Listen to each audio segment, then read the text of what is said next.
you all. In this video I am going to explain vacuoles, lysosomes, ribosomes and centrosomes. Vacuoles are found only in plant cells. In animal cells, vacuoles are generally absent, but if present, they are much smaller. Food vacuoles and contractile vacuoles occurs in unicellular animals such as amoeba and paramecium. Plant cells vacuoles are filled with fluid and it is membrane bounded clear space in the cytoplasm. They are big enough, that is why they occupy most of the space inside the cytoplasm, and even nucleus remains at the side. What does it consist? The sap, the fluid which is found in the vacuoles, it consists minerals, sugars, carbohydrate, organic acids, pigments and metabolic wastage in solution. So what is their function? Their function is to provide turgidity and rigidity. And support. Second function is they store food materials and waste product. Third function, they maintain osmoregulation in the cell, and even they are responsible for the removal of excretory waste. Fourth function is digestion. Food vacuoles which are found in unicellular organisms like amoeba and paramecium, in this food vacuole digestion occurs. So they are helpful in digestion of food. So this I made you understand about the food vacuoles. The membrane around this vacuole is called tonoplast. What it is called? Tonoplast. And the fluid which is found inside the vacuole is called cell sap. The next organelle is lysosomes. Lysosomes are found only in animal cells. They are spherical and sac-like vesicles. They consist around 40 types of powerful digestive enzymes which are synthesized in rough endoplasmic reticulum and are concentrated in Golgi apparatus and get packed in lysosomes. When these enzymes are released, they bring about digestion of various cytoplasmic structures. If in any adverse condition these enzymes are released in the cell, they would result in autodigestion of the cell. Means they may digest their own cell.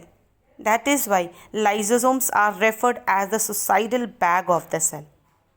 What is the function of lysosomes? Lysosomes protect the body from bacteria and viruses by digesting them. Second function, they destroy old worn out cell organelles. And this process, destroying old worn out cell organelles called autolysis. This is what is known as autolysis. They digest the stored food, even own organelles, during starvation, means in adverse condition. Fourth one, they provide energy by controlled breakdown of stored food. Fifth one, when a cell is destined to die, lysosome or lysosomal enzymes digest the whole cell. This is called autolysis, means worn out cell.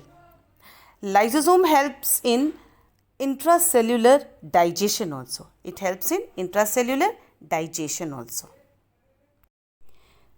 The third organelle is ribosomes. Ribosome is also called protein factories of the cell. They are small spherical organelles. They have no membrane. They occur either scattered in the cytoplasm or they are attached to the endoplasmic reticulum. And the part where they are attached on endoplasmic reticulum, that part is called rough endoplasmic reticulum.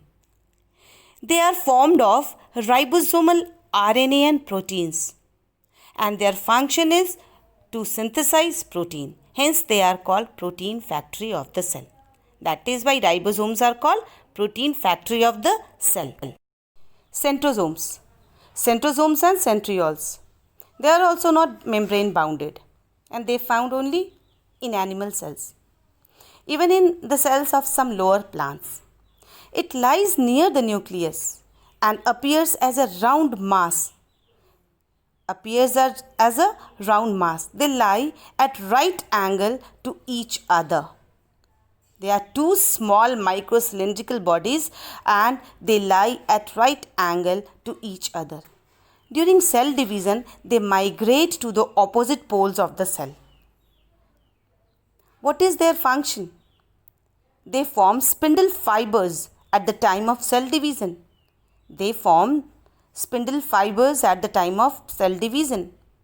And second function is basal bodies of cilia and flagella develop from centrioles. Cilia and flagella, you must have heard some of the body organelles of some organisms. So these organelles or these body parts develop from centrioles. So these were the explanation of all these 4 cell organelles. So we have almost covered the chapter cell of class 9. Now only 2 topics are left which I am going to explain in my next video, and these topics are prokaryotic and eukaryotic cell. In my next class, I will be explaining about prokaryotic cells and eukaryotic cells and mitosis and meiosis. And what is the next topic? The next topic I will be explaining mitosis and meiosis of the same chapter. So wait for the next video. Till that, I would request you, if you people have liked this video, then please like, comment and subscribe. Another video will be of the last video of this chapter. Thank you all of you.